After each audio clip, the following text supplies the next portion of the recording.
Hey you guys, it's me Gemstone, and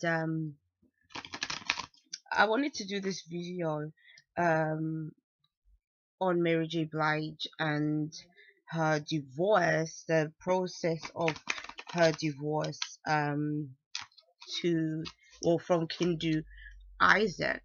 Um I just thought it was one of them situations where, I've been a Mary J.Blige fan for like the longest, and I think a lot of people came out and wasn't very impressed with the way things have turned out for Mary J. Blige in her relationship with her husband. And I think the thing that I think is really shocking a lot more people is the fact of all the stuff he's asking for now that they're divorcing each other. And it's interesting because I've heard so many people say, women do this all the time when they're getting divorced and stuff like that. And to be entirely honest, me being a Libra, I don't think is necessarily right on either side, whether it's a man doing it or a woman do it, to where they're just asking for demands that are just kind of outrageous. I do understand spouses support, and I do think in definitely some cases, like, spouses support is something that is definitely necessary. I think in his case, obviously the fact that she was pretty much the one that made the bulk of the money and stuff like this. I'm not saying that he shouldn't be entitled to anything, but I just feel like he should be more reasonable when it comes to his requests and the things that he's demanding.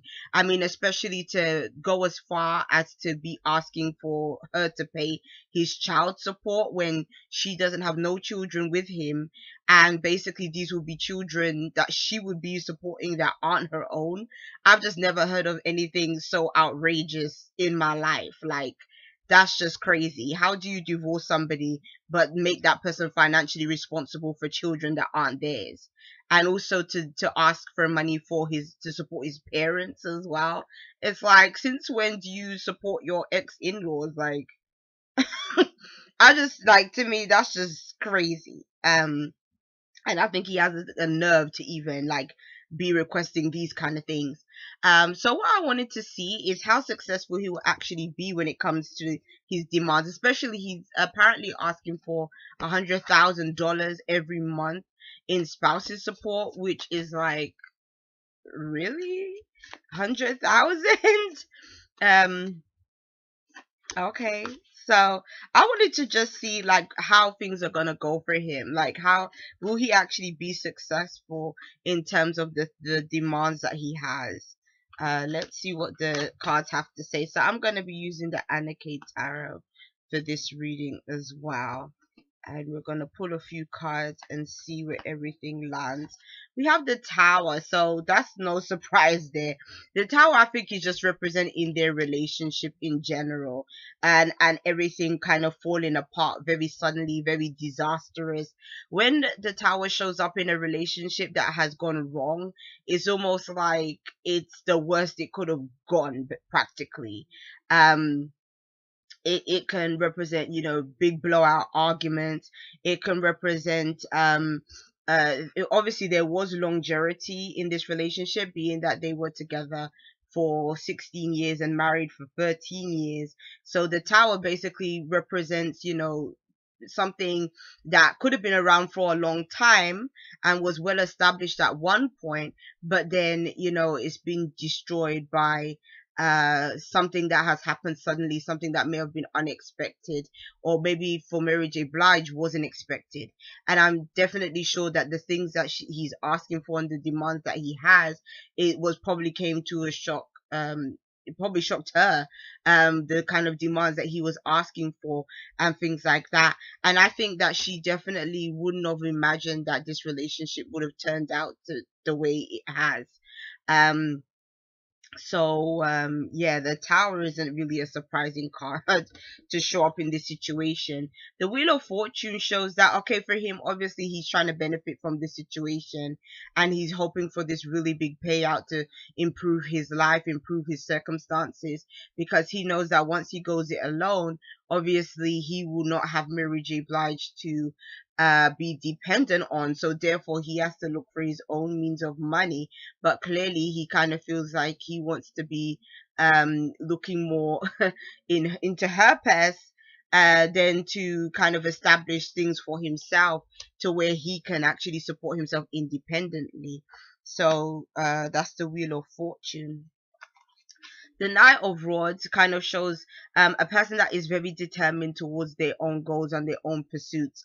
The only thing is that I'm surprised that he would kind of show up as a knight versus showing up as a king.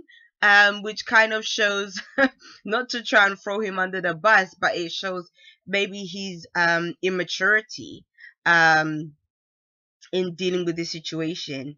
It shows that, and it shows his ego, and it shows that he is a person that is very selfish and quite self-absorbed, and is definitely more concerned about himself and his own needs, and he's willing to fight his corner as best he can and try his best towards getting this fortune, this money. But then yeah, it kind of shows that he might be prepared to play dirty in some kind of ways in order to get what he wants in the end. The Hermit kind of represents that he will have to humble himself, though, because I kind of feel like he's not going to walk away with what he wants with the Hermit, because the Hermit is not a card that represents finances and money in abundance. It's more a card actually that represents not having money more than it does actually having it. So I wouldn't say that he's going to walk away with nothing. I think he will walk away with something, but then the Hermit is kind of saying that he's definitely not going to walk away with what what he asked for.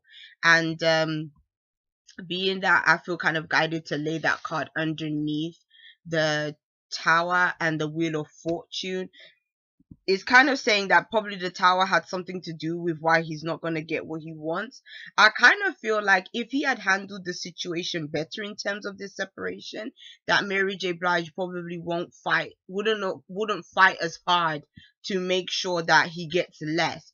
I think almost like because of the fact that the situation was handled like so badly, it's gonna make her more resentful towards him, or is makes her feel more resentful towards him, and so basically makes her even less inclined to give him any real form of support or anything like that. And so I think in some ways he's done things to kind of hurt himself and hurt his position in terms of this relationship ending and him actually being able to get support from her. Um, yeah, let me pull another one. The Seven of Swords, that's no surprise there. Because like I said, he's going to be using very underhanded tactics. It's got to do with using like methods that are kind of sneaky, things that have been going on behind the scenes. He's going to try to bring to light to kind of use it to his advantage, because you know the Seven of Swords, like just like you can see here, it's like a thief in the night, a person again that is only for themselves and their own gain. And to be entirely honest, like pairing that card with the Hermit card, and then with the Knight of Rods, it kind of has this feeling of more a person that is more concerned with only their own needs and their own selfish goals and all that kind of stuff. So it kind of shows that this relationship for him was definitely one that was more about finances than anything else. I mean, it's sort of interesting that even though we're doing a reading based on their divorce and how the situation is going to go, there's no real cards that are showing love out of the situation. So it's kind of saying that for one, the love is lost, and for two, it could have been one of them things where the love wasn't really even real. And I think particularly on his end, it could definitely be a situation where he was just looking for finances, only looking for money, only concerning himself with those kind of things, especially with the Wheel of Fortune showing up in the middle, which means that that's the center of this whole issue, is to do with the finances and the money, and it's about big sums of money as well. And so it's kind of interesting how, to me, the Wheel of Fortune and the Knight of Rods shows up as a really light card, and then the others sort of surrounding it show us up really dark. So that's why I'm kind of getting the impression that what is being shown out in the light of the situation is only really mentioning or talking about finances and money is what is sort of put out there in the press, but it is kind of showing that there is an underlying issue that is going to be addressed within the divorce, that is going to talk about basically some things that were very underhanded that shouldn't have happened, or again monies that were, it was either taken, or monies that was maybe even money that he's taken from her that maybe he's already been stashing away or something like that, and that she probably didn't even have any idea that he was doing. So I kind of feel that like the Hermit with the Seven of Swords is kind of showing that his sneaky behavior has been taking place for a long time, and I kind of feel like through the process of things, more and more things will come to light that maybe Mary J. Blige didn't even realize was taking place before. So that's quite a difficult situation. And again, the Ace of Pentacles confirms that. So the Ace of Pentacles is kind of saying with the Seven of Swords together that there definitely has been sums of money that's been stashed away from the Wheel of Fortune. So from the basic pot that she has, um yeah, he's basically been stashing away money from before. So it kind of feels like, I feel like he knew that this divorce was going to come about and this separation was going to come about well before. Obviously to him that may not have been a surprise, because he was already apparently involved with somebody else anyways while they were together. And so I kind of feel like he already knew that things was going to go south, and I think he was already preparing himself for things to go south. And so yeah, I think that there will be so much more that will come out of this whole situation, which I really do feel sad and for Mary J. Blige. Obviously I won't, I'm not in their relationship, so I can't say all the stuff that's been happening going on for them behind the scenes, especially being together for so many years. But I do feel sorry for her in that I think that she really thought that this guy was really genuine, and I think really what he was after was trying to make a name for himself, and trying to look out for his own self, basically trying to establish his own self based on her reputation and her name.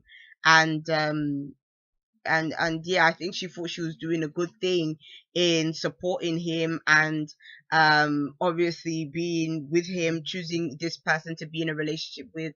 But um for her, I think she, is definitely having to face a lot of harsh realities that she didn't previously see, because that's what the Tower represents, facing really harsh realities.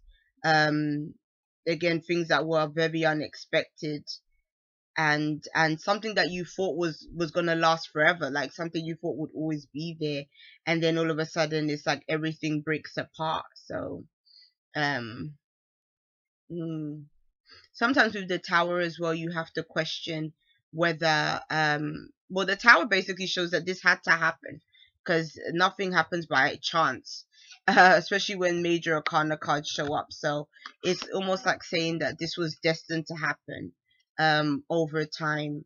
And the Wheel of Fortune was also a part of that destiny. Like, obviously she was destined to be a successful celebrity, and to have a long career and everything else. And sometimes again, meeting certain people, that's also a part of your destiny. But unfortunately, it's a difficult lesson to learn, because she thought she was dealing with a man when really she was dealing with a boy. She was dealing with somebody that was just trying to portray themselves like a husband, like a mature person that is sort of fulfilling that role in her life, when in actuality he was doing his own thing. And especially the Knight of Rods can also be a card to reference sexuality as well, and it can be somebody that is quite sexual, but they may be quite irresponsible sexually too. So all of that kind of connects together, and then adding that with the Seven of Swords, which again is a person that is very deceptive, very sly, a person that is not trustworthy and will go behind your back and do certain things, and that person distancing themselves from you as well. Because with the Hermit, this again is not a card that represents really love and connection of another person. It represents actually distancing yourself from somebody else, and seeking something else, seeking something different than what you already have, what's in front of you. And then ending on a financial card, which is the Ace of Pentacles. And again, he's trying to create a new life for himself and stack up his own cash, but he's not going to get much cash because the Ace of Pentacles doesn't represent a lot of money. So I think he's going to be disappointed with the outcome of this divorce. But at the same time, I don't think that's a bad thing for him, because I feel like if he wants to be with another woman, him and his other woman can establish a life for themselves where they can start again, and he can get a different career. I mean, he was her manager. Like, surely he can manage another artist or something like that, and then establish himself that way, make some money for himself that way. Yeah. So peace and many blessings to you guys. I'll be seeing you. Bye.